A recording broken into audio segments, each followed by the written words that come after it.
persekutuan kami, bahkan sebelum kami tiba di ruangan ini Tuhan. Dan kami tahu kalau Engkau hadir di tengah-tengah persekutuan kami. Sungguh kami percaya di dalam iman kami. Yang lemah pasti dikuatkan. Yang datang dengan berbagai beban berat, kami terima kelegaan daripada Tuhan. Kami yang datang dengan berbagai sakit penyakit kelemahan fisik, kami percaya sampai hari ini bilur-bilur Yesus masih berkuasa memulihkan dan menyembuhkan setiap kami. Tetapi terlebih daripada itu Tuhan, kami percaya Tuhan yang kami sembah hanya satu-satunya Tuhan yang firman Tuhan katakan, di kolong langit tidak ada satu nama yang dapat diberikan yang daripadanya kami beroleh keselamatan, yaitu Tuhan kami Yesus Kristus, yang baru saja kami rayakan kenaikannya. Dan Kau sudah mencurahkan Roh Kudus-Mu di tengah-tengah setiap kami, supaya kehidupan kami menjadi kesaksian di tengah-tengah dunia yang gelap ini. Tiba saatnya kami akan mendengarkan kebenaran firman Tuhan. Urapi setiap kami Tuhan, hamba yang cuma Allah di tangan Tuhan, dan setiap jemaat-Mu Tuhan. Kami datang di tempat ini cuma satu tujuan, kami mau datang menyenangkan dan melayani Tuhan. Kami percaya firman sungguh memerdekakan setiap kami. Kami pulang, kami berbeda sebagaimana kami datang. Kami karena percaya firman Tuhan punya kuasa kehidupan kami. Urapi setiap kami yang ada di ruangan ini. Semua peralatan yang kami pergunakan Tuhan, urapi dengan kuasa-Mu, supaya pemberitaan firman Tuhan sore malam hari ini tidak berlalu dengan sia-sia. Kami sambut firman Tuhan dengan ucapan syukur, dan kami percaya kuasa Roh Kudus akan memberikan kami kemampuan untuk kami menangkap, mengerti, supaya selesai kami melakukan ibadah sore malam hari ini, kami mau melakukan firman di dalam satu nama yang berkuasa, Tuhan kami Yesus Kristus. Kami berdoa dan mengucap syukur kepada Bapa surga. Haleluya, sama-sama kita katakan amin. Puji nama Tuhan, puji nama Tuhan. Silakan kembali duduk Bapak Ibu Saudara. Shalom. Selamat sore, selamat malam, dan terima kasih buat kesempatan saya ada di tempat ini. Terima kasih Bang Birawa, Ibu Herti. Terima kasih juga buat hamba-hamba Tuhan yang sudah ambil bagian dalam pelayanan di tempat ini. Saya mau memastikan kita datang di sini bukan karena manusia. Amin. Karena ada banyak orang beribadah motivasinya salah. Tapi saya percaya Bapak Ibu datang di tempat ini karena Tuhan, bukan karena yang lain. Itu yang lain itu cuma tambahan saja. Baik, sepertinya tadi kesaksian dari Bu Dr. Luis, ya, Ibu Teli, ya, dan semua ibu-ibu kesaksian itu udah firman Tuhan. Saya tinggal doa syafaat ya. Oh jangan, saya datang untuk menyampaikan firman Tuhan. Jadi saya tetap harus memberitakan firman Tuhan. Mas Bayu, boleh tolong ya, Pak, boleh. Perkenalkan, nama saya Christian Sunloy. Dari casing udah kelihatan dong ya. Kulit gelap gitu kan, tapi percayalah saya tetap anak terang status saya. Ya, nama saya Christian Sunloy. Saya datang dengan istri saya, Ibu Mercy. Ada orang Toraja dari sini, istri saya dari Toraja. Jadi sehari-hari izinkan saya memperkenalkan, saya ada di GBI Jemaat Induk Senayan Gatot Subroto. Kepala kami Bapak Insinyur Niko Nyatora Harjo, dan kami ada di Departemen PPS, Pelayanan Pemuritan Sekolah. Ada 50-60 SMP SMA di negeri khususnya yang ada di wilayah Jakarta Timur, Jakarta sekitarnya yang kami layani. Dan saya juga pelayanan di penjara, pelayanan lapas di penjara. Kami ada pelayanan di Salemba, di Tangerang, di Cipinang, ada beberapa pelayanan di Bogor juga. Dan di samping pelayanan saya di Jemaat Induk Senayan, saya juga sehari-hari dengan istri kami mengajar. Saya rektor Sekolah Teologi Penuai Jakarta. Jadi sehari-hari saya mengajar, makanya tadi puji Tuhan tuh ditampilkan seluruh rangkaian acara firman Tuhan 30-60 menit. Karena kalau saya mengajar sistem block teaching, selesaikan satu materi 3 hari, saya satu kali ngajar jam 10 pagi sampai jam setengah 3 sore. Makanya saya pastikan nih, saya jangan sampai saya kebablasan, karena pengajar itu kalau khotbah itu suka bablas gitu. Makanya saya suka bawa timer. Kebetulan di samping saya mengajar, saya dengan istri kami juga, istri saya ketua yayasan dan saya rektornya. Kami punya 400 mahasiswa dari seluruh pelosok Indonesia. Makanya target kami pelayanan di Pulau Jawa itu udah overload, saya mau jujur bilang. Tapi di Kalimantan, di pedalaman Papua, nanti saya akan presentasikan sedikit pelayanan saya. Ada banyak gereja-gereja yang jemaatnya ada, gerejanya ada, gembalanya nggak ada. Jadi yang bilang terhilang gembalanya, bukan dombanya. Itu keprihatinan buat saya. Itu sebabnya di tahun ke-8 saya melaksanakan Sekolah Teologi Penuai Jakarta. Program kami 1 tahun saja. Pembirang izinkan saya presentasi sedikit ya. Siapa tahu ada yang tertarik ingin belajar, karena sekali lagi Bapak Ibu Saudara, hari-hari ini pengajaran begitu marak. Makanya Bapak Ibu berjemaat dimanapun, Bapak Ibu mau dengar khotbah model apapun di YouTube silakan, tapi pastikan Bapak Ibu kembali ke jemaat lokal. Karena gembala kita yang tahu makan rohani apa yang kita butuhkan, dan mereka tahu kondisi kerohanian kita. Makanya zaman pandemi dulu saya satu hari bisa khotbah 5 kali, pagi di Klaten, siang di Sunter, sore di Palu, karena ada pelayanan namanya SOP. Saya pelayanan orang sakit gitu ya. Jadi orang-orang yang sakit kami doakan. Sore di Bekasi, malam saya pelayanan mahasiswa ya alumni. Jadi saya sampaikan kepada jemaat, kalau mau dengar khotbah, pastikan kita dengar gembala kita dulu menyampaikan firman Tuhan. Karena Bapak Ibu Saudara, hari ini begitu banyak pengajaran yang kelihatannya tanda kutip rohani, tapi sebetulnya menyimpang daripada kebenaran. Karena yang mereka beritakan bukan lagi Kristus. Amin. Dan ini menjadi satu bahaya tersendiri, karena memang hari-hari semua yang dikutip semuanya firman Tuhan. Tapi terima kasih buat kesempatan hari ini. Dan hari ini sebetulnya saya punya khotbah ini, khotbah seri ya, karakter Kristus, tapi saya mau bawakan satu subtema seperti judul di subtema hari ini, menjadi saksi melalui keserupaan dengan Kristus. Puji nama Tuhan. Boleh di slide berikutnya ada satu ayat yang menjadi landasan daripada pemberitaan firman Tuhan pada kesempatan sore malam hari ini. Terima kasih, saya dengan Bang Birawa, kami satu alma mater di SMA 2 PSKD. PSKD itu isinya orang Ambon, Batak, Manado, Kupang, Chinese. Jadi kerjanya kalau nggak ibadah, berkelahi, pukul orang, mabuk dan sebagainya. Puji Tuhan, Tuhan panggil kita satu-satu. Dan Tuhan senang pakai model-model kita ini kan. Kalau yang di sekolah dulu manis-manis, baik-baik, ketua kelas, pengurus OSIS, itu biasa. Tapi Tuhan pakai kita ini supaya menyatakan apa yang dianggap sampah oleh manusia, tapi juga Tuhan pakai itu jadi satu kemuliaan. Nah, ini yang menjadi latar belakang pemberitaan firman Tuhan. Kita baca bersama-sama, slide-nya kita baca ya, dalam hitungan yang ketiga. 1, 2, 3. Sebab aku telah memberikan suatu teladan pada kamu, supaya kamu juga berbuat sama seperti yang telah kuperbuat kepadamu. Bapak Ibu Saudara, Injil Yohanes pasal 13 ayat 15. Kalau saya bagi dulu, Injil Yohanes ditulis dalam 17 pasal. Pasal pertama sampai pasal 12 itu narasinya pelayanan Yesus di halayak ramai. Jadi narasi dari pasal 1 sampai pasal 12 itu seluruh pelayanan Yesus di halayak ramai. Dan setiap hari jumlah orang-orang yang mengikuti pengajaran pelayanan Yesus jumlahnya semakin bertambah. Tetapi khusus di pasal 13 sampai pasal 17, Yesus mempresentasikan pelayanannya khusus kepada murid-muridnya. Itu sebabnya ayat ini muncul di saat-saat terakhir, sedikit waktu lagi Yesus akan ditangkap sama tentara-tentara Romawi. Di Injil Yohanes ini juga Bapak Ibu akan menemukan kisah bagaimana Yesus membasuh kaki para murid. Injil lain nggak mencatat, sinoptik, Matius, Markus, Lukas, Yohanes lebih hanya menyoroti kepada perjamuan terakhir. Tetapi Injil Yohanes menyoroti bagaimana Yesus membasuh kaki para murid. Karena kita tahu tema utama Injil Yohanes adalah Yesus menjadi seorang pelayan, Yesus menjadi hamba. Makanya kalau Bapak Ibu baca Injil Yohanes, semua pelayanan Yesus secara garis besar, secara detail digambarkan di sana. Nah, ayat yang kita baca ini adalah saat-saat terakhir di mana sedikit waktu Yesus akan ditangkap. Itu sebabnya dia berkumpul dengan para murid setelah dia membasuh kaki. Yesus bilang begini, sebab aku telah memberikan suatu teladan kepada kamu. Kira-kira teladan apa yang diberikan oleh Yesus? Yesus baru saja membasuh kaki para murid. Bapak Ibu Saudara, orang Yahudi itu punya satu tradisi di mana orang-orang yang kaya, orang-orang terpandang, mereka punya hamba yang kerja. Dan salah satu pekerjaan hamba yang bekerja kepada satu keluarga adalah kalau ada tamu datang, kan sepatu yang kita pakai sekarang keren, ketutup kaki kita, pakai kaos kaki lagi kan. Yang wanita mungkin pakai stocking, jadi kaki kita masuk rumah orang tuh tamu bersih. Tapi pada zaman itu orang habis menempuh perjalanan jauh dan datang ke seorang tamu, ke rumah seorang mengunjungi.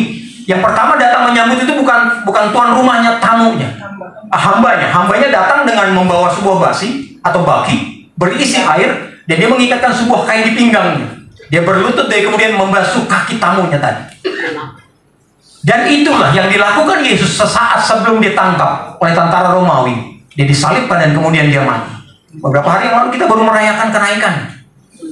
Itu sebabnya Yesus dengan lantang berkata, aku telah memberikan suatu teladan kepada kamu. Bapak Ibu Saudara, dunia sedang membutuhkan teladan, dunia sedang membutuhkan role model. Dan sayangnya gereja kehilangan role model hari ini. Tanpa bermaksud mendiskreditkan, ada satu pemimpin sinode ditangkap gara-gara korup. Saya waktu pelayanan di Palu, di lapas, ngobrol-ngobrol, ternyata anak Berlan, pernah tinggal di Berlan, Satrian 10. Dia tanya, Pak Pendeta tinggal di mana di Jakarta? Saya di Jakarta Timur. Jakarta Timurnya di mana? Di Matraman. Saya pernah tinggal di Berak. Wah, saya bilang nih satu kawasan gitu. Ngobrol-ngobrol, orang Manado pula, maaf. Dia tanya, Bapak kenapa Bapak ada di sini?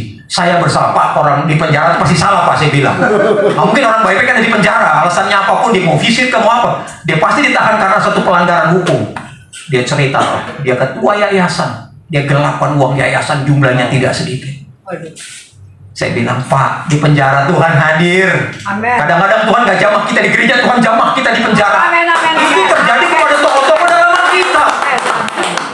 Tadi Bapak yang kesaksian waktu ada pujian penyembah dinaikkan kepada Tuhan, sendi-sendi penjara bergetar, terlepas semua. Mereka mau lari, tapi mereka melihat sesuatu yang berbeda dengan kedua orang ini. Akhir cerita, pengurus penjara tadi bertobat bersama sisi keluarga. Itu sebab saya bilang, bro, nggak apa-apa, ada Tuhan di penjara. Amin.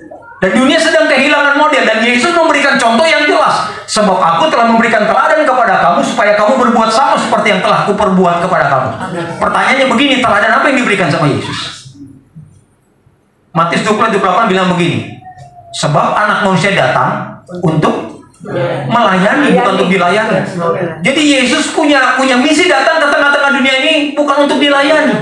Dia datang untuk melayani. Bagian berikutnya Matius 20:28 apa? Dan memberikan nyawanya menjadi tebusan bagi banyak orang. Bapak Ibu Saudara, puncak pelayanan Yesus bukan waktu dia ubah air jadi anggur, bukan. Puncak pelayanan Yesus bukan dia ubah orang yang buta bisa mencelik matanya dan melihat. Puncak pelayanan Yesus bukan waktu dibuat 5 roti 2 ikan kasih makan 5.000, itu cuma pria, bukan wanita dan anak-anak, belum terhitung. Puncak pelayanan Yesus waktu dia berikan hidupnya mati di kayu salib. Dan gak ada Tuhan yang memberikan hidupnya bagi umatnya. Meskipun ada pertanyaan bodoh, ada orang-orang yang gak ngerti firman Tuhan, sok kutip-kutip firman Tuhan. Kok Tuhan mati? Dibunuh sama umatnya sendiri lagi. Bahkan saya katakan kalau Yesus gak mati, misinya gagal. Yesus datang untuk memberikan hidupnya menjadi korban pertukaran yang sempurna di kayu salib. Itu sebabnya itu adalah karakter yang diberikan oleh Yesus yang ditinggalkan kepada para murid. Boleh kembali ke slide berikutnya. Nah, saya mau belajar dulu nih, karena saya bicara tentang karakter Kristus ya. Di slide berikutnya, kita mau belajar dulu. Kata karakter itu dari bahasa Yunani-nya karasein. Boleh bilang karasein? Karasein itu adalah artinya karakter itu mengukir, menandai atau memahat. Jadi kalau bicara tentang karakter itu ada satu proses diukir, dipahat. Kalau namanya diukir, dipahat, ada bagian yang dicungkil, ada bagian yang dibuang. Itu sebabnya kalau kata karakternya bahasa Yunani kuno itu, karakter itu bicara sesuatu yang sifatnya identik. Kalau bicara tentang karakter ada dua, karakter yang baik, ada karakter yang buruk.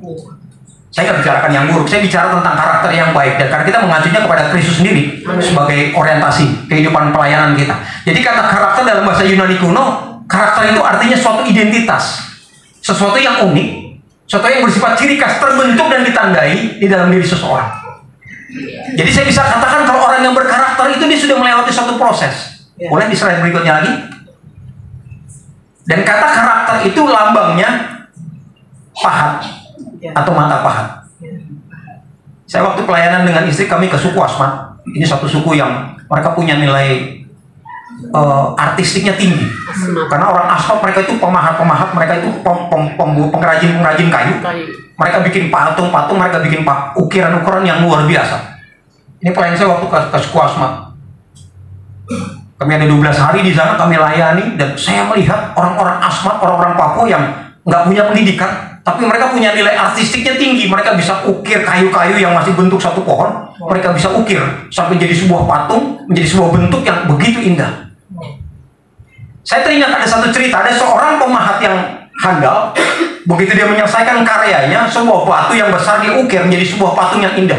Begitu hasil karyanya di-announce, dipublish, ada seorang bertanya, Tuhan, bagaimana mungkin Tuhan bisa mengubah sebuah batu yang besar tanpa bentuk sampai menjadi sebuah batu yang berubah menjadi sebuah patung yang begitu indah seperti yang saya lihat sekarang?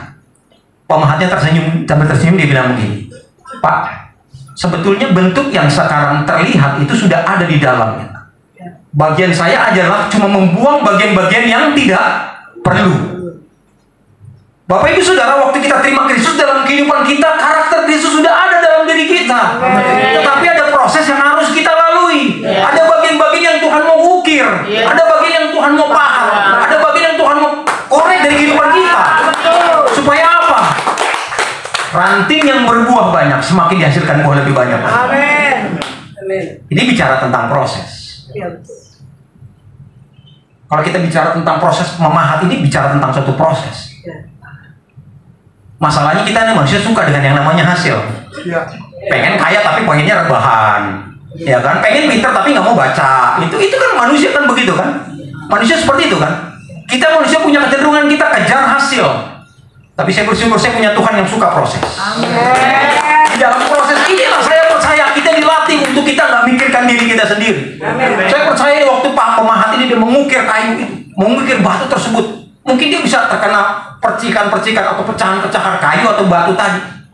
Dia mungkin kelelahan. Dan saya memperhatikan waktu di suku Aspat, saya tanya, Pak Cik kerjakan ini berapa lama? Dia bilang 4 bulan. Untuk sampai keluar satu hasil yang luar biasa 4 bulan. Baru kemudian dikasih warna, dan warnanya bukan pakai cat yang kami pergunakan di Jawa sini, enggak. Dia pakai akar-akar kayu, dia ambil getah, dia olah sampai jadi warna-warna yang saya nggak pernah temukan selama ini. Itu natural, itu warna-warna yang indah. Itu sebabnya saya katakan Tuhan tuh ciptakan Papua itu luar biasa. Saya bertobat, kalau saya mencerita, saya bertobat itu di Papua, di kota kecil yang namanya Timika. Saya ke Papua untuk pelayanan, saya dievakuasi. Saya harus lari dari Jakarta. Izin Bang, saya cerita masalah sedikit ya kalau Bang. Saya 9-11 tahun pemakai narkoba obat-obatan terlarang.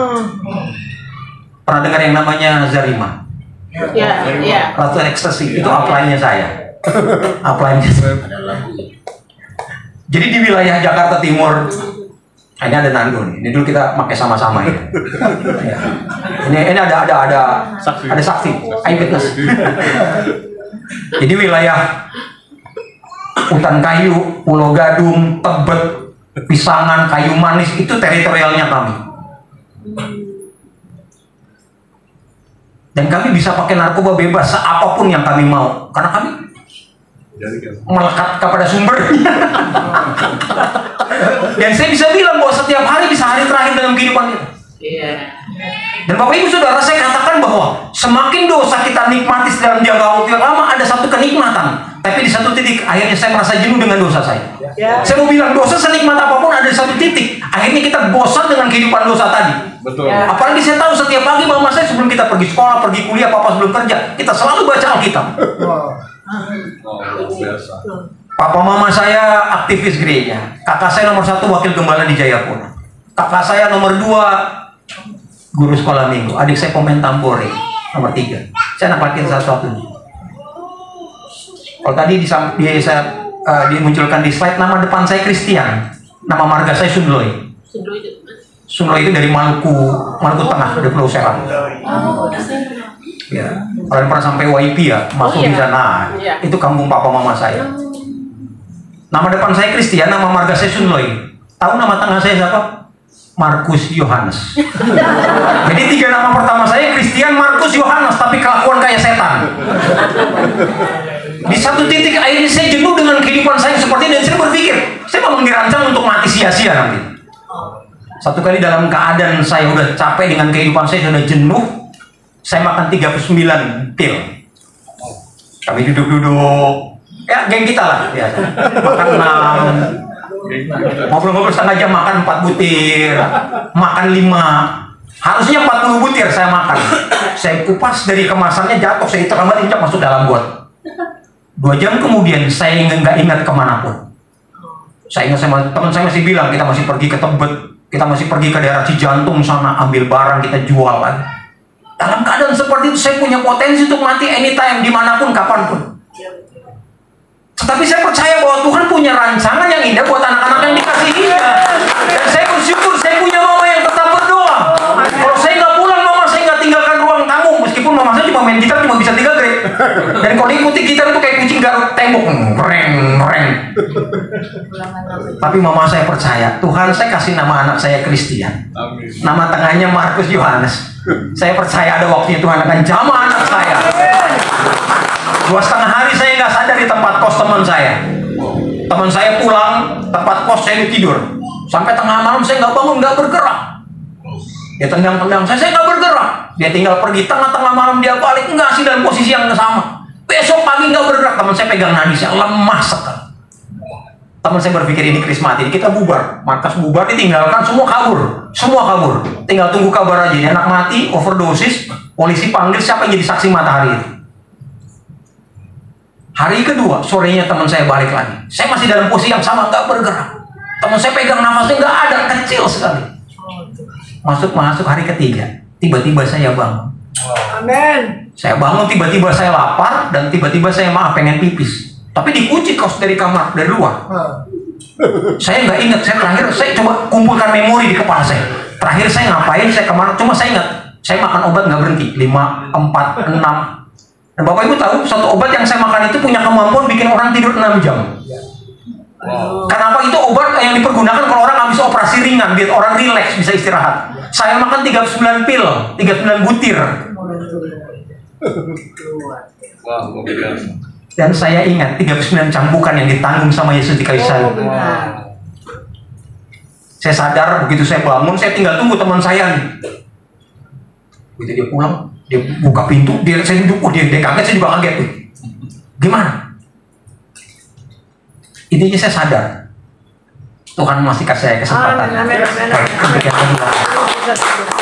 Itu sebabnya Bapak Ibu Saudara, saya sadar kemudian bahwa Tuhan proses kehidupan saya, dan Tuhan izinkan saya keluar dari Jakarta untuk suatu tempat yang namanya Kota Timika. Di tempat yang kecil saya pergi ke satu tempat, ke gereja.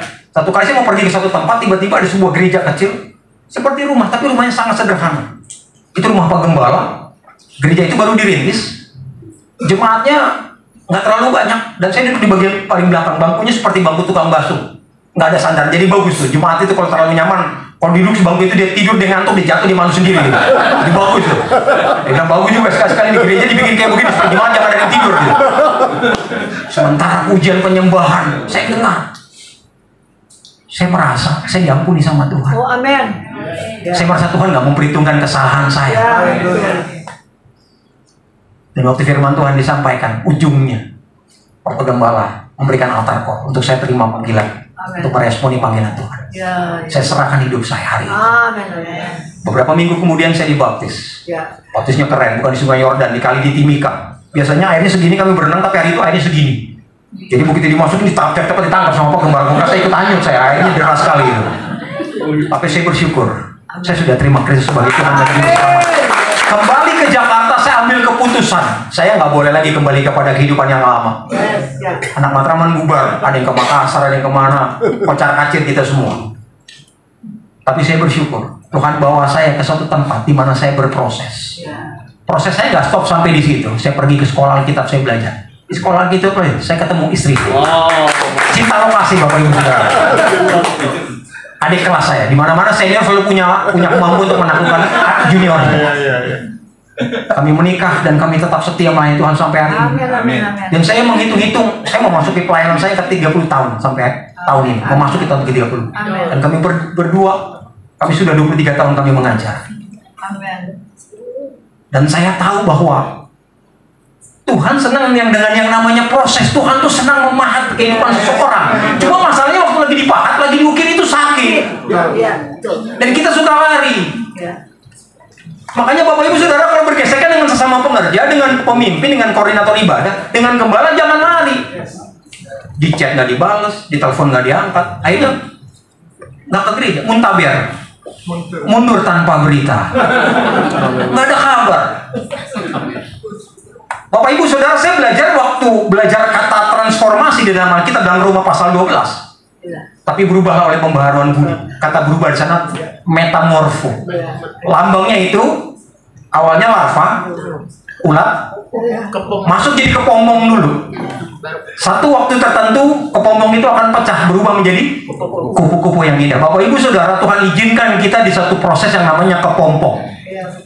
Kalau ulat tadi memaksa keluar sebelum waktunya, saya percaya ulat itu gak akan pernah berubah menjadi kupu-kupu yang indah. Itu yang namanya proses. Kita sukanya hasil, Tuhan suka dengan yang namanya proses. Karena dalam proses kita belajar sabar, kita belajar andalkan Tuhan, kita belajar saya percaya Tuhan meskipun mata saya nggak melihat. Kita kan orang Kristen pengen hasilnya cepat. Diurapin pagi, sore pengen langsung jadi pengkhotbah. Masya Allah. Iya. Kenapa nggak kita belajar dulu? Makanya saya kadang-kadang suka agak sedih juga kalau ada pendeta bapak gembalanya bilang, udahlah kamu belajar sama Roh Kudus aja, nggak usah belajar. Saudara enak aja, Roh Kudus pasti ngajar kita. Tapi saudara tahu sekarang jemaat itu sudah terdidik, jemaat itu sudah smart, mereka punya well educated. Kita juga harus belajar dalami firman Tuhan yang benar, supaya kita kasih makanan yang benar, supaya mereka bertumbuh. Dan itu semua yang namanya proses. Haleluya. Haleluya. Apakah Yesus tidak diproses? Diproses juga. Sama murid-muridnya, nggak orang yang jauh-jauh. Jadi Bapak Ibu kalau berproses sama Tuhan, kadang-kadang Tuhan nggak pakai orang yang jauh di ujung berung sana, enggak. Tuhan pakai orang-orang terdekat dalam kehidupanmu. Sakit memang. Dan sakitnya tuh di sini kata lagu. Tapi percayalah kalau Bapak Ibu tekun, tetap setia, nantikan Tuhan. Saya nggak lari Tuhan, saya mau ikuti. Kan saya percaya rancangan Tuhan adalah rancangan damai. Nah, kalau orang mau berfokusnya kepada karakter, izinkan dikikis sama Tuhan. Slide berikutnya boleh, bro? Kita lagi bicara tentang karakter Kristus. Apa sih sebetulnya definisi karakter Kristus? Karakter Kristus itu mengacu kepada sifat, nilai-nilai, perilaku yang dicerminkan oleh Yesus Kristus yang kerap diungkapkan dalam kejadian di dalam Alkitab. Jadi Bapak Ibu Saudara kalau mau tahu pribadi tentang Kristus, belajarnya dari Alkitab. Amin. Nggak salah Bapak Ibu Saudara belajarnya dari YouTube. Tapi dalami firman Tuhan sendiri. Belajar firman Tuhan, diajar oleh pengajar-pengajar yang memang mereka benar-benar mengajarkan Injil, memberitakan tentang Kristus. Karena hari ini ada banyak orang yang mengajarkan tanda kutip, sepertinya mengajarkan Kristus. Tapi kata Paulus, Tuhan mereka adalah perut mereka. Mereka menjual Injil dan itu sudah terjadi di zaman perjanjian lama, di perjanjian baru. Ada orang yang sepertinya tanda kutip memberitakan firman Tuhan, menyampaikan kerajaan Allah, tapi motivasinya nggak benar. Jadi kalau kita bicara tentang karakter Kristus ini bicara tentang nilai-nilai, tentang sifat-sifat, dan itu semua dijawantahkan dengan jelas oleh Kristus dalam setiap pengajaran dan kejadian di dalam Alkitab. Cuma yang jadi masalah begini Bapak Ibu Saudara, berapa banyak orang yang baca Alkitab? Orang Kristen aja ada yang nggak suka sama Alkitab. Satu kali saya antar kawan saya, dia mau jemput anaknya. Ibu-ibu lah, kami berdua laki-laki jemput karena memang kami harus pergi, jadi harus istrinya sibuk. Ada satu cim-cim di depan dua ngobrol. Cim, Ngai mah kalau nggak bisa tidur mah, Ngai ngambil Alkitab aja lah, bacalah itu satu ayat dua ayat, nggak lama Ngai ngantuk tidur tuh. Waduh kasihan banget, Alkitab dijadikan kayak obat tidur gitu. Bapak Ibu Saudara, masalahnya penelitian bilang 10-20% orang mengenal Kristus melalui Alkitab. Tapi sisanya 70-80% orang mengenal Kristus itu melalui keberadaan orang Kristen di tengah-tengah dunia ini. Mereka lebih melihat Kristus melalui keberadaan kita nih. Itu sebabnya jadilah Kristus di tengah-tengah dunia dimanapun Tuhan menempatkan kita. Kayak tadi Dokter Luisa keren itu. Ya keren itu. Ini hamba Tuhan jubahnya tenaga medis. Nah kebetulan saya pemain basket, saya pelatih basket. Saya suka bilang, lapangan basket itu mimbar saya. Saya punya komunitas namanya Metanoia. Ada 30-40 anak Tuhan. Tapi waktu saya datang ternyata bukan cuma anak Tuhan.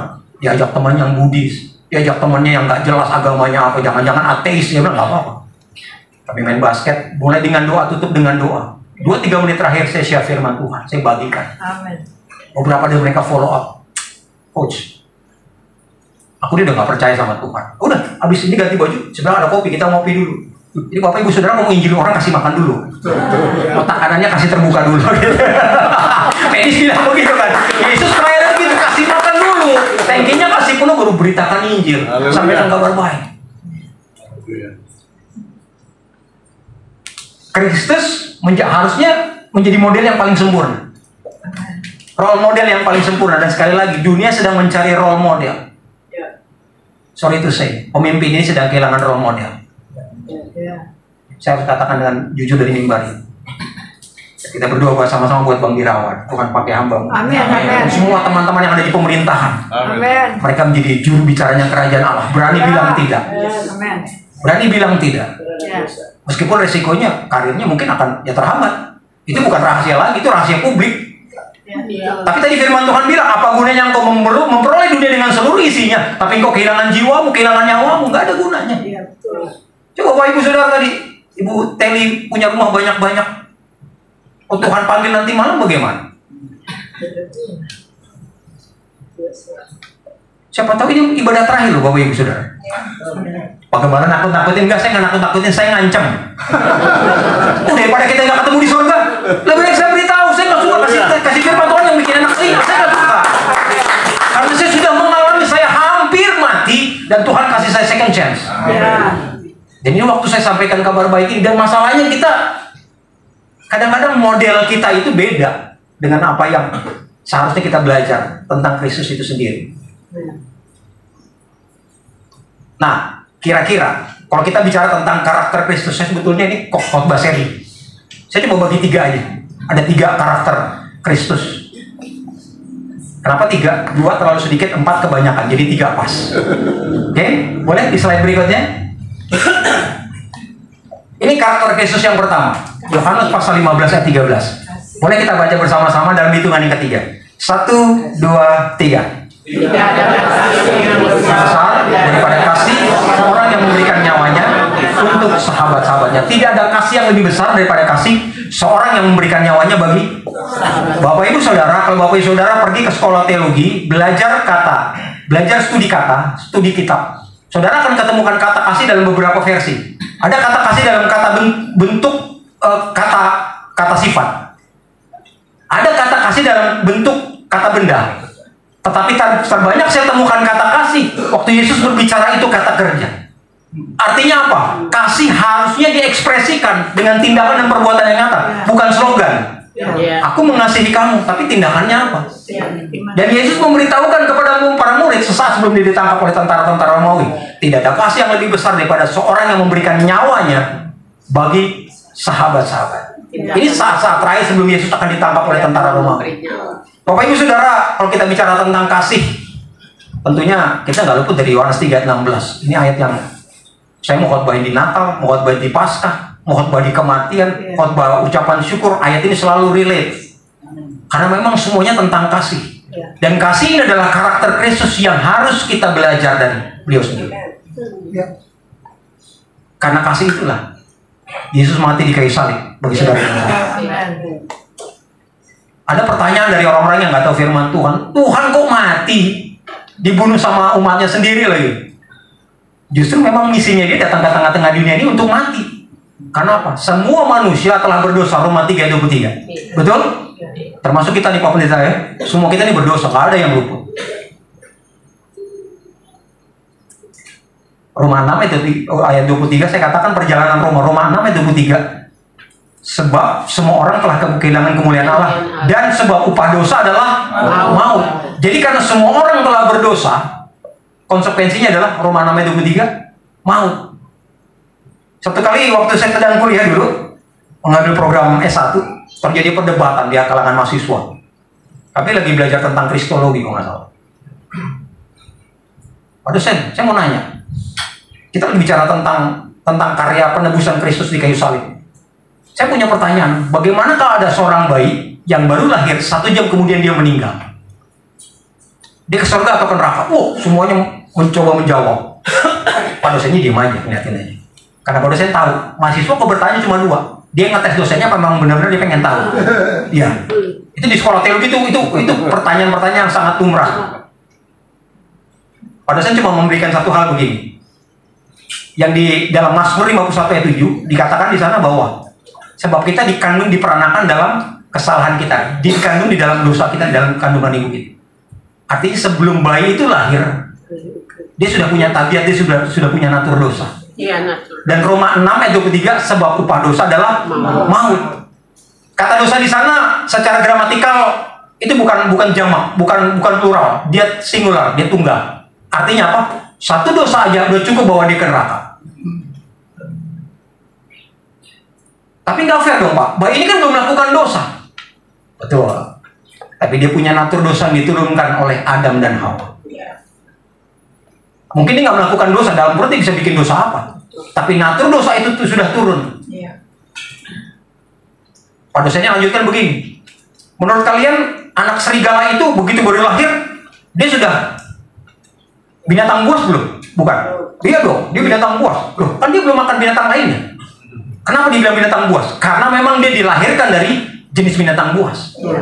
Itulah kondisi manusia yang punya natur dosa, sekalipun dia belum melakukan dosa. Apalagi dia sudah hidup berkembang, semakin banyak melakukan banyak keputusan-keputusan. Bahkan kalau ada orang bilang, saya mau orang hidupnya paling bersih lah.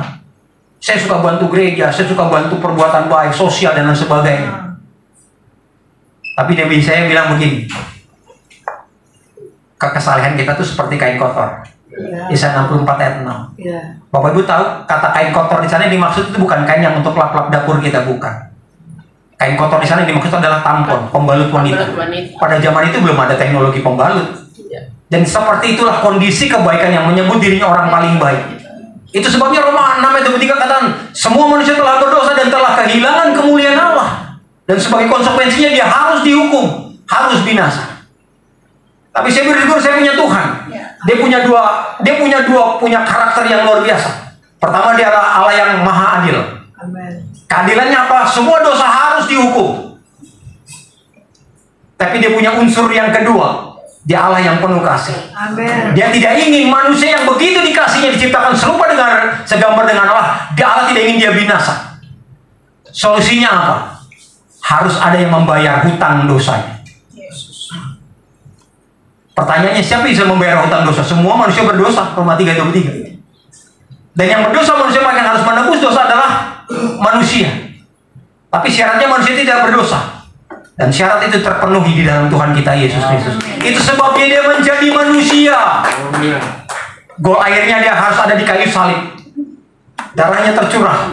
Itu menjadi cara penebusan. Di perjanjian lama semua hewan, semua ternak dianggap gagal untuk menyelesaikan masalah dosa. Bahkan termasuk hukum Taurat. Firman Tuhan bilang hukum Taurat semakin ditambahkan, pelanggaran semakin menjadi. Jadi manusia semakin tidak terkendali. Karena natur dosa begitu kuat di dalam diri setiap kita. Saya bersyukur saya punya Tuhan yang bukan cuma mati. Pada hari ketiga dia bangkit. Para wanita, Maria waktu pagi-pagi dia datang ke kuburan Yesus, ke makam Yesus, ke gua, batu sudah terguling. Yang datang wanita semua, prianya kemana? Ternyata jam 2 paginya Emi lagi main, ketiduran semua yang pria-pria itu. Enggak, itu ada dalam Alkitab. Enggak ada dalam Alkitab. Itu pun cari-cari enggak ada. Tapi waktu wanita itu datang ke bukit, ke makam Yesus, batu besar yang menutup kubur Yesus sudah terguling. Kain kafan. Dia bertemu dengan seorang malaikat. Malaikat itu bilang, "He's not here." Bingung, wanita-wanita ini bingung. Yesus di mana? Jangan-jangan diambil, dicuri oleh tentara-tentara Romawi. Selama 40 hari sejak Yesus naik mengalami kebangkitan, 40 hari kemudian Yesus menampakkan diri kepada kelompok-kelompok orang tertentu. Yesus memperlihatkan, hai maut, di mana sengatmu? Hai maut, di mana kemenangan? Yesus berkata bahwa musuh terbesar manusia yang namanya kematian sebagai konsekuensi dosa sudah dikalahkan. Bapak Ibu Saudara, masalah terbesar di dunia bukan krisis global, enggak. Masalah terbesar manusia bukan kemiskinan, bukan masalah sosial, bukan masalah sakit penyakit, bukan. Masalah terbesar manusia adalah dosa. Karena satu dosa saja sudah cukup untuk membuat manusia dihukum. Dan penghukuman adalah penghukuman yang kekal. Saya sih nggak pernah dibawa sama malaikat naik turun surga neraka. Saya nggak pengen, nggak perlu. Saya cukup baca Alkitab, saya tahu apa yang ada dalam neraka. Ada api yang nggak pernah padam. Ada terdengar teratap tangis dan kerta gigi yang tidak pernah habis. Itu bicara tentang penghukuman yang kekal di dalam Kristus sebagai konsekuensi dosa. Saya bersyukur Yesus bukan cuma mati, dia sudah bangkit, bahkan dia sudah mengalahkan maut.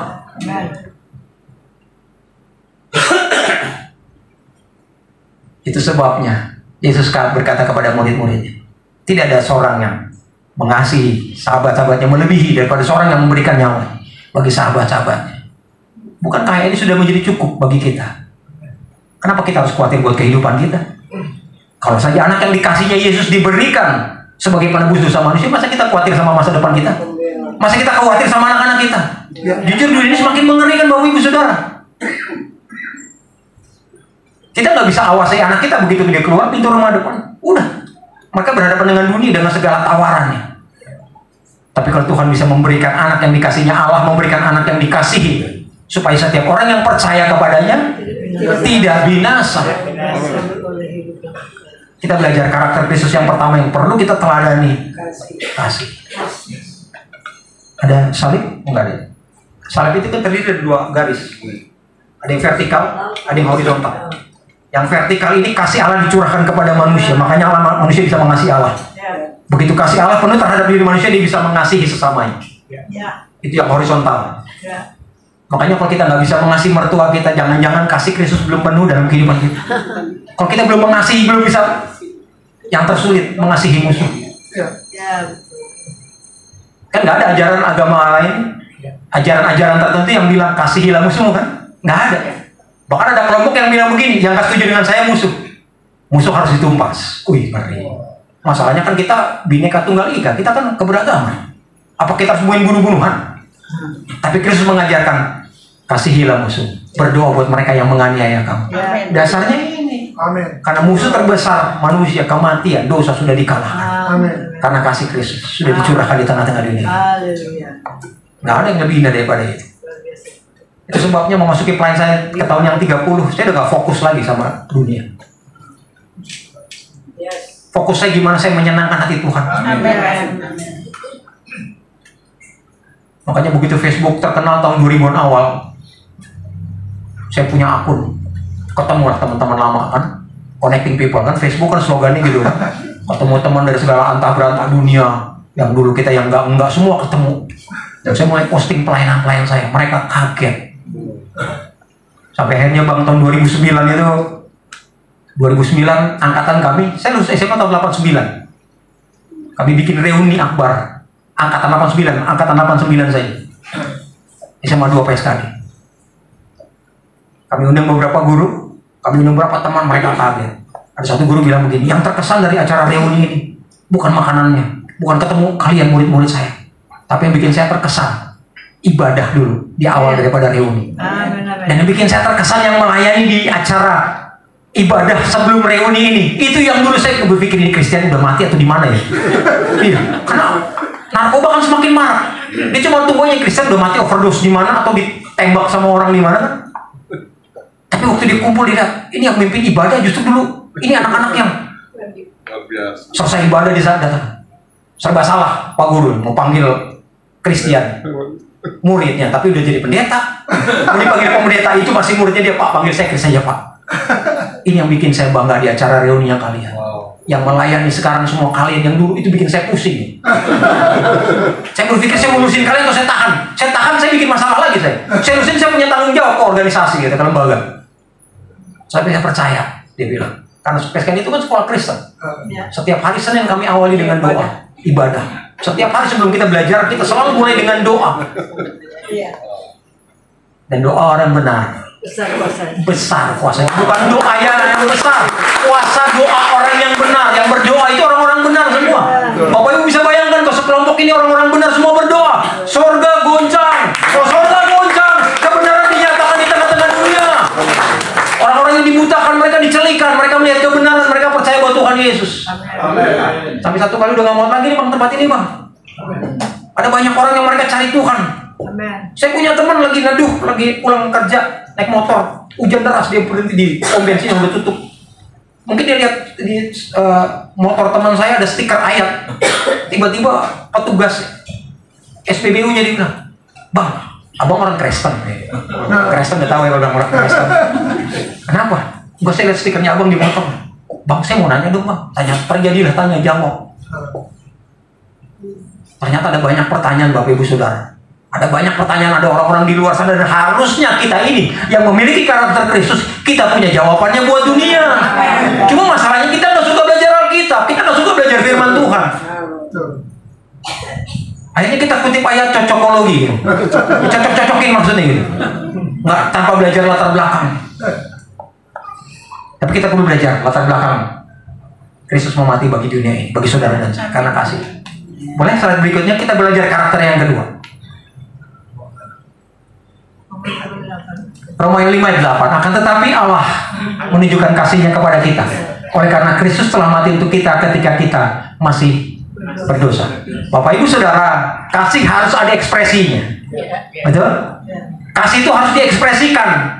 Saya bilang mengasihi istri saya, tapi dia pulang tengah-tengah malam, saya nggak menjemput, udah naik Grab aja lah, saya capek urusan layanan.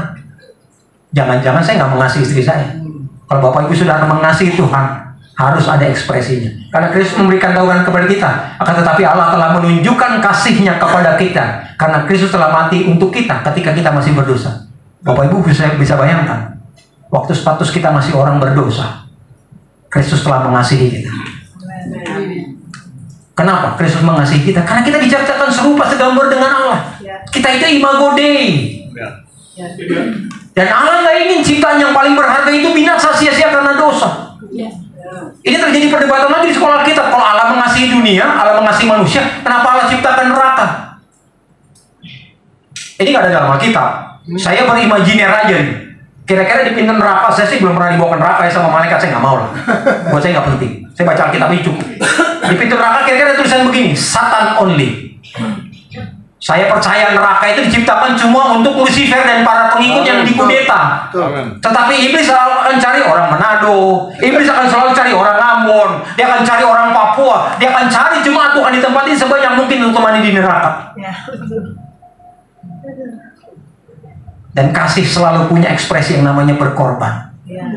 Yesus nggak ingin ciptanya yang paling berharga mati sia-sia di neraka.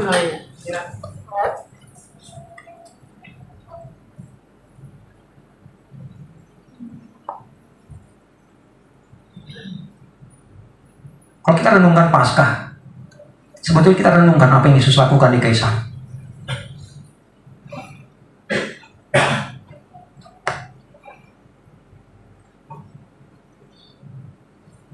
Bapak Ibu Saudara, Kristus memberikan kita suatu tindakan yang konkret, yang jelas, yang nyata. Bahwa Kristus begitu mengasihi kita sampai Dia mau berkorban. Dan masalahnya kita nggak suka dengan yang namanya berkorban. Mengorbankan kita suka manusia. Kita nggak suka berkorban, tapi kita suka korbanin orang lain. Kasih adalah keinginan membahagiakan orang lain, terkadang dengan konsekuensi mengorbankan diri sendiri. Lawan kasih apa? Hawa nafsu. Hawa nafsu itu kebalikannya, keinginan untuk membahagiakan diri sendiri, terkadang mengorbankan orang lain. Kecenderungan kita kan begitu. Oh, Bapak Ibu Saudara, saya kan 23 tahun saya ngajar di sekolah teologi, sekolah Alkitab dengan pola asrama. Saya kan ketemu istri saya di sekolah Alkitab, di asrama, karena kami sama-sama pegang asrama. Dia tanganin yang putih, saya tangan yang putra. Anak-anak sekolah Alkitab cuma gara-gara kopi mau pukul-pukulan, cuma gara-gara sandal aja mau tikam-tikaman sama garpu itu. Kalau lagi hari puasa gitu kan, semua begitu selesai, amin, semua lari ke dapur. Semua timba. Tiba-tiba kalau bulan lagi hari puasa, semua tiba-tiba punya iman untuk memindahkan gunung.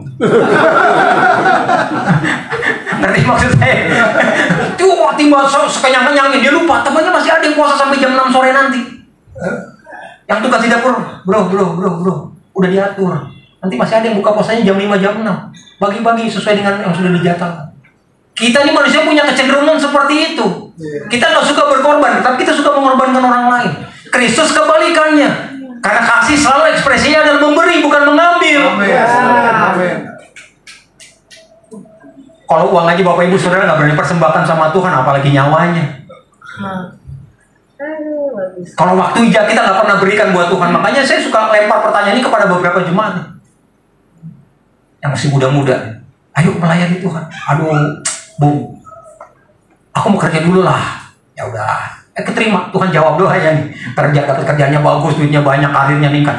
Ayo kapan melayani? Entarlah, tunggu saya pensiun gitu kan. Entarlah sampai saya kejar target dulu dah. Udah biarin sampai akhirnya dia kerja. Begitu selesai masa kerjanya, udah pensiun. Udah asam urat. Klien udah asam urat nih. Entar tunggu saya sembuh dulu. Ini migrain, asam lambung suka naik tiba-tiba gitu kan, suka vertigo gitu. Ya udah, nanti saya sembuh ya udah. Dan ternyata itu pertemuan saya terakhir dengan ya, kan setiap hari bisa hari terakhir dalam kehidupan kita kan? Nggak tunggu punya penyakit, saudara harus Tuhan panggil. Nggak tunggu hari tua dulu, Oh, COVID itu membuktikan. Yang Tuhan jemput, beberapa teman-teman saya atlet, kerjanya sehari, satu minggu dia jogging paling nggak 20 sampai 23 kilo. Jogging, itu belum main sepeda, belum berenang, belum main basketnya, belum nge-gym. Badannya bagus. Wah, pokoknya secara komposisi tubuh sehat.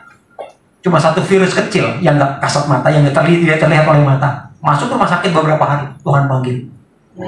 Itu membuktikan bahwa setiap hari bisa jadi hari terakhir dalam kehidupan kita. Dan kalau kita nggak pernah mau berkorban bagi Kristus dengan apa yang Tuhan berikan kepada kita. Saya kan nggak bisa khotbah kayak Bung Kris. Saya nggak bisa pimpin pujian tadi seperti suaranya indah. Saya punya satu mahasiswa dulu, tinggalnya di Tangerang Selatan. Begitu dijadwal cepol sebelum kuliah, begitu temannya lihat, wah, Ricky pimpin pujian, puji Tuhan hari ini hujan. Sebetulnya itu ngeledek, ngejek dia sebetulnya. Kalau dia mimpin hujan, kita suka hujan gitu kan. Jadi suaranya kayak manggil hujan gitu.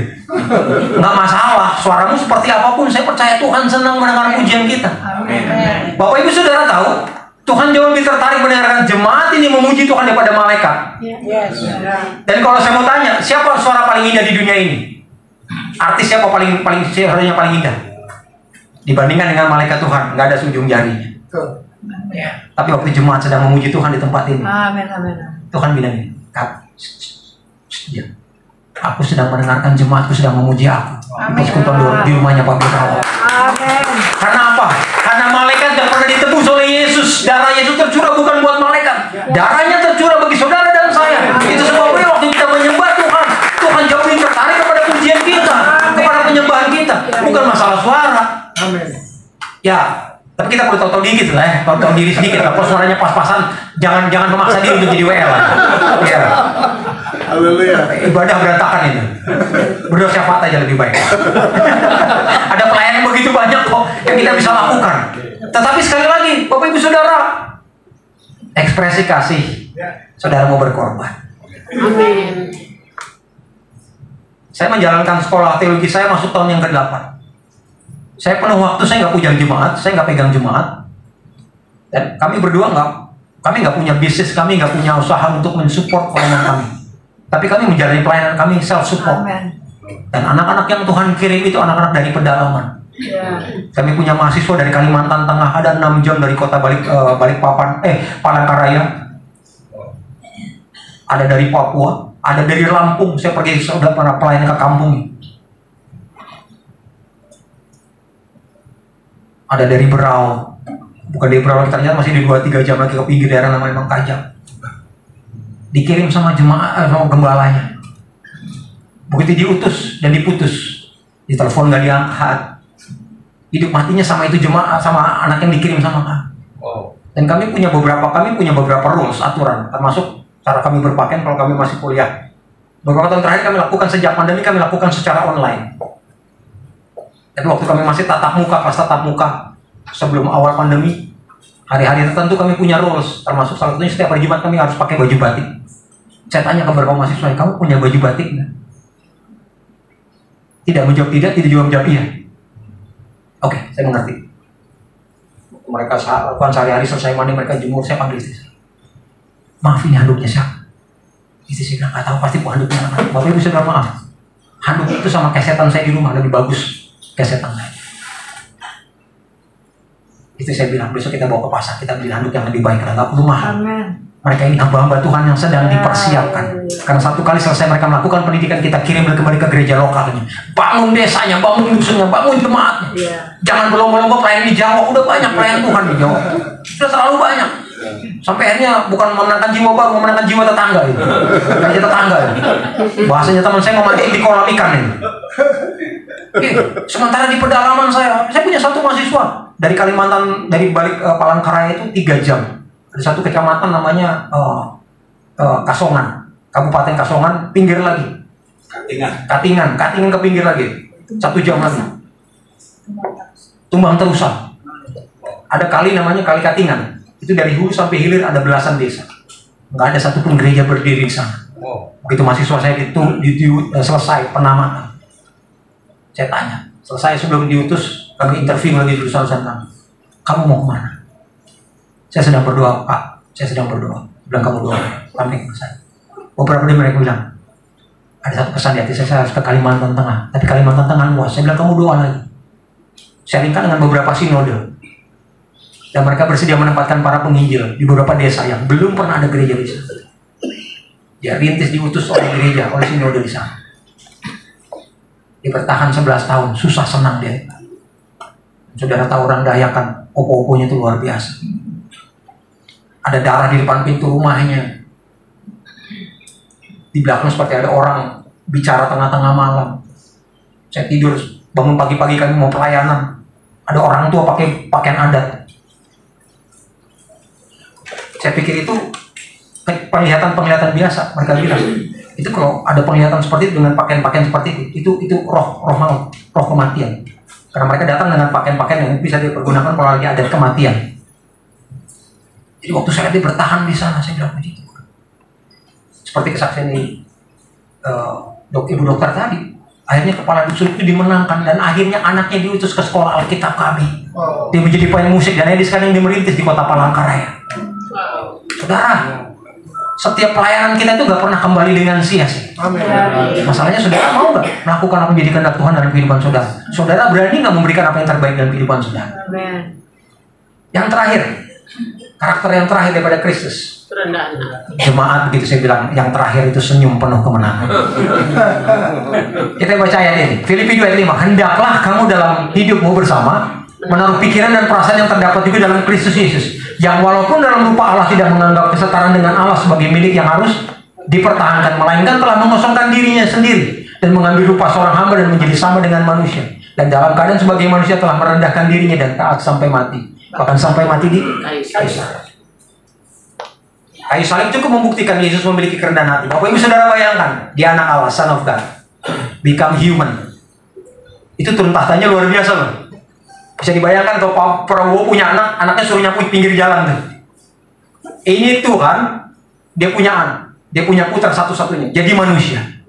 Enggak cuma sekedar jadi manusia, dia ayat yang ke-6 bilang, yang walaupun dalam rupa Allah tidak menganggap kesetaraan sebagai sesuatu yang harus dipertahankan, melainkan mengosongkan diri. Mengosongkan dirinya dia, artinya dia melepaskan segala haknya, segala kekuasaannya, kedaulatannya, menjadi manusia.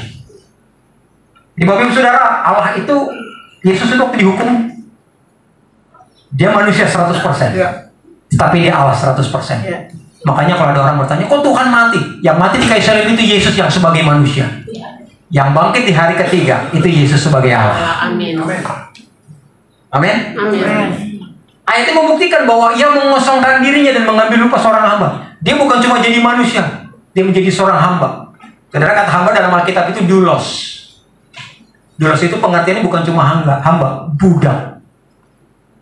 Saudara tahu budak? Pada zaman pemerintahan Romawi, budak itu nggak boleh punya nama. Mereka cuma dikasih nomor. Ciri-cirinya semua pria-pria budak itu pakai anting sebelah. Makanya mulai hari ini pria-pria jangan pakai anting lagi ya, biar wanita aja. Karena itu identitasnya budak, supaya mudah diidentifikasikan, pakai anting-anting. Dia menjadi manusia, yang kemudian menjadi hamba. Tujuannya apa? Kayu salib. Dan Yesus lakukan di dalam ketaatan. Yesus tahu persis bahwa ketaatan itu akan mengiring dia kepada penderitaan, bahkan kematian. Itu sebabnya saudara kalau mau belajar taat itu memiliki kerendahan hati, cuma belajar dari Yesus, nggak ada yang lain. Nggak ada model yang lain. Saudara belajar dari Yesus. Dan saya berdoa semakin saudara belajar banyak firman Tuhan, saudara semakin merendah. Amin. Saya suka bilang, how low can you go? Kalau masih ada yang suka tersinggung, jangan-jangan kita belum rendah nih. Kita masih tinggi. Merendah sih, tapi di gunung. Tinggi juga dong Pak. Dipotong di antrian, lagi ngantri, udah potong. Wih silakan. Lu nggak tahu lu. Ya maaf, kalau antrian aja kita masih suka tersinggung. Bagaimana Tuhan kita minta persembahkan hidup kita, nyawa kita untuk sesuatu yang kita nggak pernah lakukan. Ini 3 karakter yang saya mau sharekan buat kita sekalian. Boleh slide yang terakhir ini yang benar-benar terakhir. Kita baca bersama-sama. Memiliki karakter Kristus berarti memiliki sifat, natur, dan nilai-nilai Kristus untuk diterapkan dalam kehidupan sehari-hari, sehingga kita menjadi saksinya di tengah dunia yang gelap ini, tentunya dengan kuasa dan saudara nggak bisa jadi saksi kalau saudara tidak bergerak dengan kuasa Roh Kudus. Nggak mampu, saudara. Dan saya percaya Tuhan akan menolong kita. Amin. Amin. Memampukan saudara untuk menjadi saksinya. Karena dunia sedang membutuhkan. Dunia sedang membutuhkan kasih Kristus. Dunia sedang membutuhkan terang yang daripada Kristus. Kita tutup Alkitab kita tundukkan kepala. Kita mau merenungkan sejenak kebenaran firman Tuhan yang kita dengar pada kesempatan sore malam hari ini.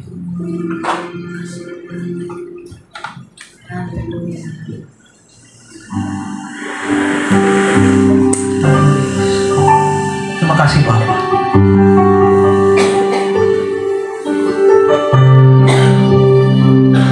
Kami bersyukur Kau bukan cuma mati, tapi Kau sudah bangkit.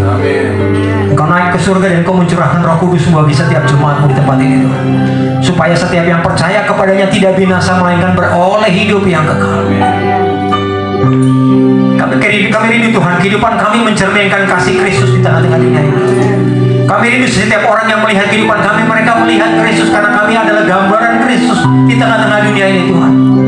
Meskipun kami tahu ini tugas yang tidak mudah, tapi bersama dengan pertolongan Roh Kudus kami akan dimampukan untuk kami menjadi saksi-Mu di tengah-tengah dunia yang gelap ini Tuhan. Tolong kami Tuhan, tolong kami Roh Kudus, agar hidup kami menyembah, meninggikan dan memuliakan nama Tuhan. Ku tahu hidupku adalah penyembahan. Kau ciptakanku dalam kemuliaan-Mu.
Kristus yang telah menebus kami dengan cara yang dahsyat, yang ajaib.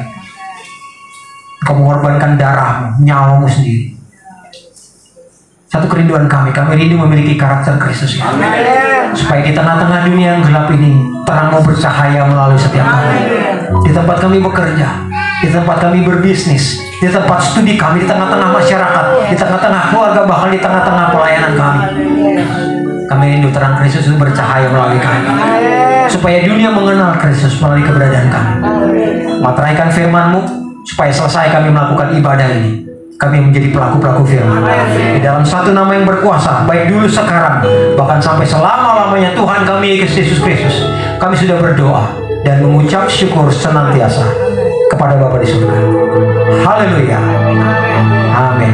Tuhan Yesus memberkati kita sekalian.